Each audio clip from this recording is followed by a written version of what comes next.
Hi guys! Good morning everyone! Update sa panahon dito sa Bicol sa amin, sa Kamsur, ayan.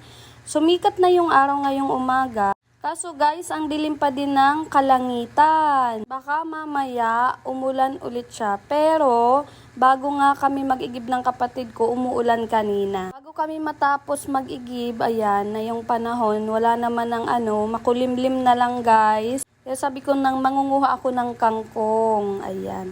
Salamat po sa may tanim ng kangkong. Nanguha po pala ako ng walang paalam. Tapos kagabi, grabe talaga guys. Kagabi yung mahangin dito guys. Pati yung mga bubong.